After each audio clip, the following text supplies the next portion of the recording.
नमस्कार दोस्तों, मैं हूं अक्षय। हमेशा की तरह आज के इस वीडियो में हम लेकर आए हैं एक ऐसी सच्ची और दिल दहला देने वाली घटना जो आपको अंत तक सोचने पर मजबूर कर देगी। इसलिए आपसे एक ही अनुरोध है, वीडियो को अंत तक जरूर देखिए। और हाँ, वीडियो देखने के बाद कमेंट सेक्शन में जरूर बताइएगा कि अगर आप बलराम की जगह होते तो आप क्या करते। कहते हैं इंसान दुश्मन से नहीं बल्कि अपनों से ज्यादा टूटता है, और जब पत्नी ही पति की मौत की वजह बन जाए, जब घर की चारदीवारी के अंदर खून बहाया जाए, तो वो सिर्फ एक हत्या नहीं रहती बल्कि रिश्तों की कब्र बन जाती है। उत्तर प्रदेश के शाहजहांपुर जिले से आई ये कहानी सिर्फ एक मर्डर केस नहीं है।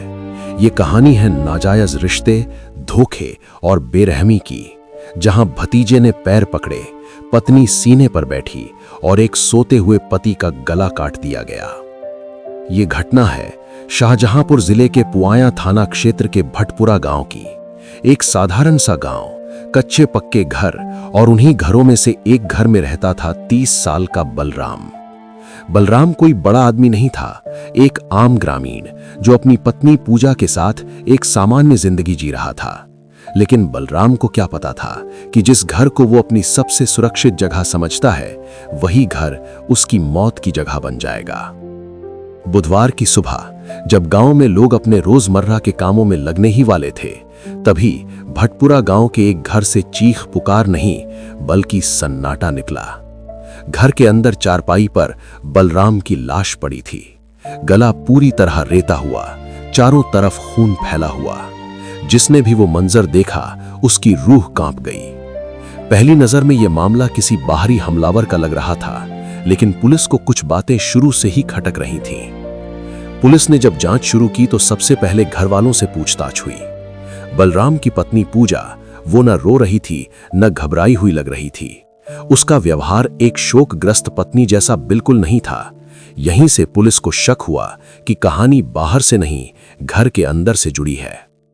मामले में सबसे बड़ा मोड़ तब आया जब बलराम के भाई ने पुआया थाने में शिकायत दर्ज कराई। उसने पुलिस को बताया, मेरे भाई की पत्नी पूजा अपने ही भतीजे आदेश के साथ नाजायज रिश्ते में थी। मुझे पूरा शक है कि इसी वजह से मेरे भाई की हत्या की गई है। ये शिकायत पुलिस के लिए एक टर्निंग पॉइंट बन गई। पुलिस ने पूजा और आदेश को हिरासत में लिया। शुरुआत में दोनों ने अनजान बनने की कोशिश की, लेकिन सख्त पूछताछ में झूठ ज्यादा देर टिक नहीं पाया। कुछ घंटों बाद पूजा टूट गई और जो उसने बताया वो सुनकर पुलिस भी सन्न रह गई। पूजा ने कबूल किया, हत्या की योजना पहले से बनाई जा चुकी थी। उस रात बलराम रोज की तरह चारपाई पर सो रहा था। अंधेरे का फायदा उठाकर आदेश आगे बढ़ा। आदेश ने बलराम के दोनों पैर कसकर पकड़ लिए ताकि वो हिल न सके। पूजा उसके सीने पर बैठ गई और फिर एक दरांती जैसे धारदार हथियार से उसने अपने ही पति का गला रेत दिया। कुछ ही सेकंड में बलराम की सांसें हमेशा के लिए थम गईं। हत्या के बाद दोनों ने इसे सामान्य मौत दिखाने की कोशिश की, लेकिन खून के निशान, घटनास्थल की हालत और पूजा का व्यवहार, सब कुछ उनके खिलाफ जा रहा था। पुलिस अधीक्षक राजेश द्विवेदी के अनुसार कबूलनामे और सबूतों के आधार पर पूजा 25 और आदेश 22 को गिरफ्तार कर लिया गया। दोनों को अदालत में पेश कर जेल भेज दिया गया। भटपुरा गांव में आज भी सन्नाटा है। लोग एक ही सवाल पूछते हैं कि अगर रिश्ते ही इंसान के खून के प्यासे बन जाएं, तो भरोसा किस पर किया जाए। बलराम की हत्या सिर्फ एक क्राइम केस नहीं, ये एक चेतावनी है कि जब हवस रिश्तों पर भारी पड़ जाए तो अंजाम मौत से भी ज्यादा खौफनाक होता है।